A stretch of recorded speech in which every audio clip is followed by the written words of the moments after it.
Volume कम कर दो। आइए इनसे मिलिए, थोड़ा सा वॉल्यूम करो। इनका नाम है अक्कलकोट स्वामी समर्थ। 680 वर्ष की उम्र में इन्होंने सोलापुर महाराष्ट्र के पास अक्कलकोट स्थान पर अपना शरीर छोड़ा। 680 वर्ष तक जीवित रहे, 350 वर्ष हिमालय में रहे। जिस वृक्ष के नीचे साधना करते थे उस वृक्ष के ऊपर मिट्टी जम गई, चींटियों ने अपने घरौंदे बना लिए। एक किसान कुल्हाड़ी लेकर के एक दिन वृक्ष काटने आया तो कुल्हाड़ी जैसे ही इनको लगी हल्का सा रक्त बहा, उसने कुल्हाड़ी रोक दी, मिट्टी हटाई तो नीचे से महाराज निकले। इनका नाम क्या था क्या नहीं था इसका पूर्ण ठीक बोध नहीं है। अक्कलकोट में आज भी इनकी समाधि है, छोटा सा मंदिर है। शिरडी के साईनाथ का नाम आप सबने सुना होगा, उनके ये आध्यात्मिक गुरु थे। शिरडी के साईं बाबा के गुरु अक्कलकोट स्वामी समर्थ हैं। आप कभी शिरडी जाएं तो उनका म्यूजियम है, उसमें भी इसका पूरा उल्लेख है। और इनसे मिलने की तमन्ना मुझे शिरडी जाते हुए बहुत गहरी थी, बहुत मन था इनसे मिलूं। इनसे मिलने नहीं जा पाया, लेकिन जिस वृक्ष के नीचे ये साधना करते थे वो वृक्ष अचानक मेरी पत्नी को गाड़ी में, ट्रेन में ही सपने में दिखाई दिया, पूरा प्रकाश से भरा हुआ। और उसने मुझे सुबह उठ करके कहा, रात मैंने एक पेड़ देखा और उसमें से बहुत लाइट निकल रही थी, पता नहीं कौन था क्या था, बस वृक्ष था। मेरे मोबाइल में हर घड़ी इन लोगों की फोटोज होती हैं। मैंने उसी समय निकाल करके वृक्ष दिखाया, कहा यही वृक्ष था।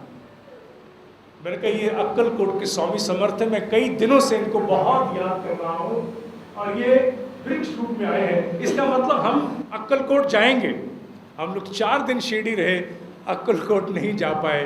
तो जब वापस ट्रेन में बैठे तब किसी के एक पुस्तक लेके आए थे, उस पुस्तक में लिखा था, एक शब्द, उस पुस्तक में लिखा था कि स्वामी समर्थ ने शरीर त्यागते समय कहा था कि मैं अब शिरडी जा रहा हूं। तो हम क्यों नहीं अक्कलकोट जा पाए, बाद में विचार आया कि इसका मतलब वो वहीं थे। उसके बाद भी कई दिन तक इनकी चेतना के साथ एक ऐसा तादात्म्य बन गया जिसका हिसाब ही कोई नहीं। हर घड़ी ऐसा प्रतीत होता था जैसे भीतर आकर के कोई यहाँ एकदम छू जाता है। बहुत दिनों तक वो अनुभव रहा। यह है अक्कलकोट स्वामी समर्थ महाराज।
महात्मा तेलंग स्वामी, आयु 280 वर्ष, 1880 में शरीर त्यागा। 300 पाउंड का इनका वजन था। महात्मा तेलंग स्वामी तेलंगाना में जन्म हुआ। माँ की मृत्यु के बाद शमशान घाट पर रुक गए। माँ से इतना प्रेम था, शादी नहीं की थी, वापस घर गए नहीं। शमशान घाट पर ही इनके भाई ने इनके लिए कमरा बना दिया। 12 साल वहीं रहे। वाराणसी इनका अंतिम पड़ाव था। वाराणसी में इनका जो रिकॉर्ड है वो लगभग 150 साल का है। 150 साल तक इनके लिए ब्रिटिश गवर्नमेंट के भी डॉक्यूमेंट्स उपलब्ध हैं, जिसमें अंग्रेज सरकार ने, क्योंकि नग्न घूमते थे, इनको कई बार गिरफ्तार किया गया, जेल में डालते थे, छत पर जाके ढूंढते थे। उन्होंने आखिर इनका पीछा छोड़ दिया कि इसको कहीं भी बंद करो, ये बंद कमरों में से निकल करके ऊपर चला जाता है। अवधूत थे, स्वामी रामकृष्ण परमहंस इनको मिलने गए थे, इनको प्रणाम किया था और इनसे बहुत शिक्षा भी प्राप्त की थी। स्वामी रामकृष्ण परमहंस ने इनसे पूछा था, भगवान एक के दो? चुप करके बोले एक। इनकी समाधि आज भी वाराणसी में है और मैंने जाना है। ये बड़े शक्तिशाली दिवात्माएं हैं। अभी तक जो दोनों आपने देखे, ये सब तपे लोक के लोग हैं, तपे लोक से कम में नहीं है। ये सब पूर्ण वैराग्य प्राप्त जीवात्माएं हैं। आप इनमें से किसी एक को चुन करके भी इनके प्रति अनुराग विकसित कर सकते हैं। ये निश्चित रूप से आपको मिलने के लिए आएंगे। अब इसके बाद जिनके आप दर्शन कर रहे हैं, इनका नाम है लोकनाथ बाबा। लगभग सभी बंगाली परिवारों में इनका चित्र आपको दिखाई दे जाएगा। आयु 160 वर्ष की है। जब ये फोटो खींचिए, गोमुख आसन में बैठे हैं। ढाका में ये संत थे, पूरा विश्व घूम आए थे पैदल। 90 साल की उम्र में इनको निर्वाण प्राप्त हो गया था, ब्रह्म का साक्षात्कार। उसके बाद 70 साल तक रहे। इनका आश्वासन था कि तुम्हें जीवन में कहीं भी कोई कष्ट आ जाए, तुम मुझे जानते हो कि नहीं जानते हो, अगर एक बार भी मेरा चेहरा देखा है, मुझे याद कर लेना, मैं तुम्हारी सहायता करने उसी क्षण पहुंचूंगा। इस धारणा को लेकर के लगभग सभी बंगाली परिवारों में इनका छोटा सा भले 1 इंच बाई 1 इंच का चित्र वहां लगा होगा। नाम लोकनाथ बाबा, कद 7 फुट, पतला शरीर और हिमालय में अनेकों वर्ष साधने की एक छोटा सा आश्रम ढाका में इनका आज भी है। और ये भी लगभग 1880 के आसपास, ये सारी विभूतियाँ 1880 के आसपास चली गई थी। लोकनाथ बाबा, कभी हो मन तो इनके साथ भी आंखें चार करने की आप कोशिश करना। बहुत जल्दी आकर के भीतर स्पंदित करते हैं। जितने दिन इन जीवात्माओं के बारे में व्यक्ति सोचता है, भीतर एक अलग मनस्थिति वैराग्य की प्राप्त हो जाती है। उतने दिन व्यक्ति के बहुत सुंदर बीतते हैं। मन में क्लेश समाप्त हो जाता है, शांति ही शांति चारों ओर बिखरती हुई दिखाई देती है। लोकनाथ बाबा।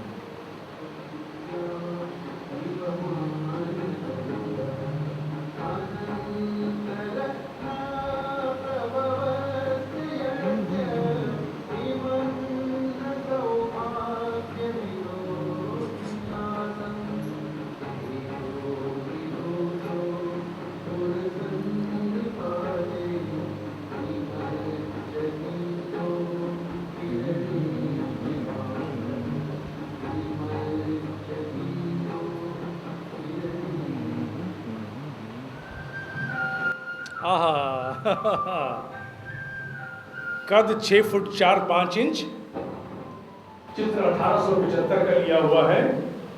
तोतापुरी जी महाराज, स्वामी रामकृष्ण परमहंस के गुरु, वेदांती थे, पंजाब से पैदल चलते हुए गए। मैं तो अक्सर लड़कों को मजाक में कहता हूँ कि रात को अंधेरे में अकेले अगर ये मिल जाए तो क्या करोगे, घबरा जाओगे।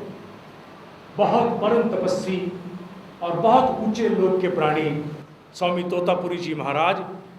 लगभग आप 135 वर्ष पुराना चित्र देख रहे हैं। ये सारे चित्र बहुत पुराने हैं। ये कब गए इनके विषय में कोई ज्ञान नहीं है। इनका एक ही बार चित्र दिखा गया बंगाल में, उसके बाद दोबारा कहीं ये दिखाई दिए हों, इसका किसी के पास कोई रिकॉर्ड नहीं है। स्वामी रामकृष्ण परमहंस के माध्यम से ही ये चित्र प्राप्त हो पाया था, क्योंकि ये उनके आध्यात्मिक गुरु थे और दक्षिणेश्वर के पास के किसी जंगल में ये रहते थे। रामकृष्ण परमहंस इनके पास जाया करते थे वेदांत की शिक्षा दीक्षा प्राप्त करने के लिए। स्वामी तोतापुरी जी महाराज।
लहाड़ी महाशय,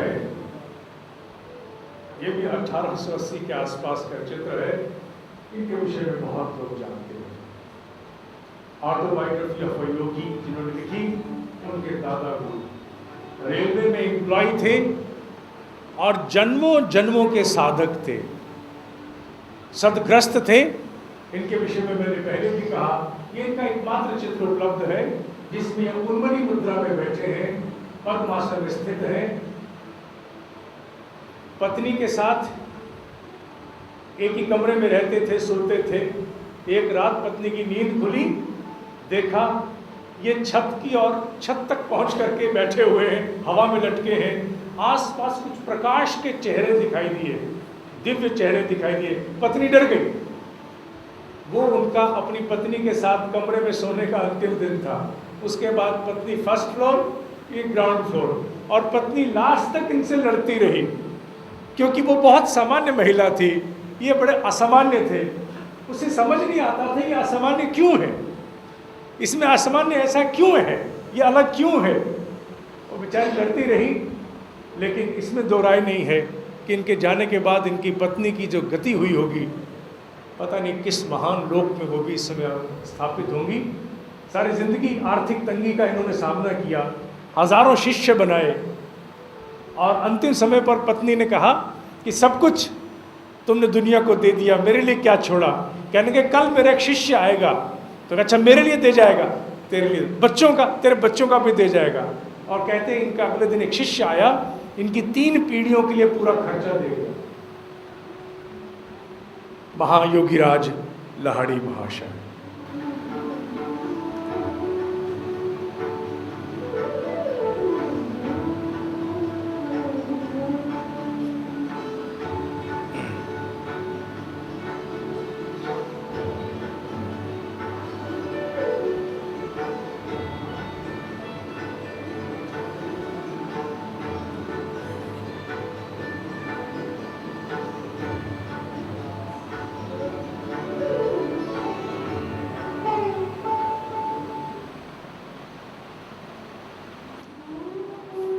स्वामी श्री युक्तेश्वर गिरी जी महाराज, लहाड़ी महाशय के शिष्य, योगानंद के गुरु, और शिष्य हो तो ऐसा हो, परम योगी।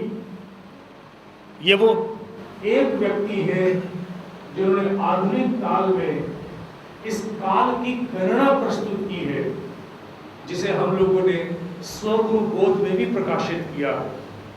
इनके अनुसार वर्तमान समय हम लोग द्वापर में हैं, द्वापर आरंभ हो चुका है, और गणना का पूरा आधार इन्होंने दिया है कि काल का चक्र किस प्रकार की टाइम व्हील कैसे अपने युग बदल करके कलयुग से सतयुग और सतयुग से कलयुग की ओर वापस आता है।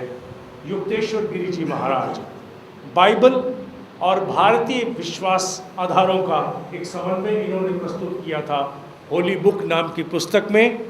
आजकल इनकी पोस्टिंग, क्योंकि इनकी सदगति के अनुसार ये तपह लोक में है, और इनकी पोस्टिंग इस समय किसी बहुत दूर के किसी ब्रह्मांड में है जहां लोगों के पास शरीर नहीं है, अर्थात पृथ्वी से ज़्यादा प्रगतिशील लोग हैं।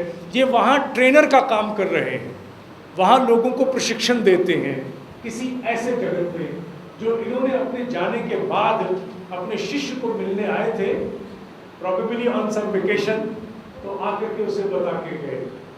स्वामी योगीराज महान योगी युक्तेश्वर गिरी जी महाराज।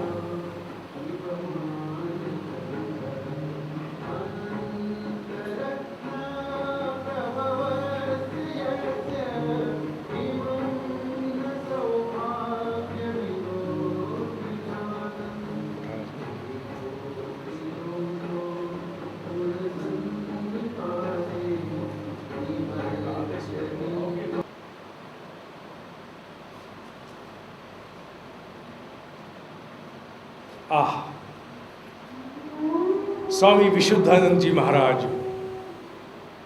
स्वामी विशुद्धानंद जी महाराज से हजारों लोग ऐसे मिले जो बहुत बाद तक जीवित भी रहे। 1947 के आसपास, उससे कुछ पहले शरीर त्याग दिया था। ये इस पृथ्वी पर प्रचलित रूप से, अभी तो और भी होंगे सूक्ष्म में, अंतिम सूर्य वैज्ञानिक हैं। और इन्होंने पहली बार घोषणा की थी कि हिमालय में ऐसी अनेकों अदृश्य यूनिवर्सिटीज़ हैं जहां आम व्यक्ति नहीं पहुंच सकता। हजारों साल पुराने विज्ञान को वहां सिखाया जाता है। अनेकों अन्य ग्रहों से भी विद्यार्थी वहां पढ़ने आते हैं। ज्ञानगंज नामक यूनिवर्सिटी से इन्होंने सूर्य विज्ञान में पूरा इन्होंने अपनी पढ़ाई पूरी की थी। माने यूनिवर्सिटी कैसी है? इनविजिबल, आंखों को दिखती नहीं है, लेकिन हिमालय में है। और अपने प्रयोगों को स्वामी विश्वोत्थानंद जी ने अमेरिका, रशिया, जर्मन, पता नहीं कहाँ कहाँ से वैज्ञानिक आते थे। वाराणसी इनका केंद्र था और वहाँ ये उनको प्रयोग करके दिखाते थे कि सूर्य का विज्ञान कितना शक्तिशाली है। मरे हुए पक्षियों को आधे घंटे के लिए जीवित कर देते थे और बोल देते थे कि अभी जीवात्मा के बिना मैंने जीवित किया है, बिना जीवात्मा के मैं इसको प्राण की ऊर्जा से जीवित कर रहा हूँ, आधे घंटे में चाबी खत्म हो जाएगी। इस प्रकार उंगलियां करते थे और जहाँ जो बैठा है उसे कहते थे जो जो गंध चाहिए वो गंध ले लो। इनका नाम, प्रचलित नाम था गंध बाबा। गंध बाबा के नाम से प्रचलित थे और जो कोई जहाँ बैठा है उसे वो गंध आनी शुरू हो जाती थी। इनके सारे जितने प्रयोग हैं दे आर एब्सोल्युटली डॉक्यूमेंटेड, ये कपोल कल्पित घटनाएं नहीं हैं। और इन्होंने कहा था कि यहाँ से जब व्यक्ति प्रगति प्राप्त कर लेते हैं तो अपने आप वहाँ की यूनिवर्सिटी, जो हिमालय की यूनिवर्सिटी हैं, वो उन स्टूडेंट्स को अपने आप बीच में से ले जाती हैं। क्या क्रम है, एडमिशन कैसे होता है, फॉर्म कहाँ निकलते हैं, रजिस्ट्रेशन कहाँ होता है, नोबडी नोज। स्वामी विशुद्धानंद जी महाराज। जय गुरु महाराज, गुरु जय जय, ब्रह्म सद्गुरु जय जय। भगवान नित्यानंद जी सुदूर दक्षिण भारत में, भगवान नित्यानंद जी कूड़े के ढेर के पास एक छोटा सा जन्म लेता हुआ बच्चा पाया गया।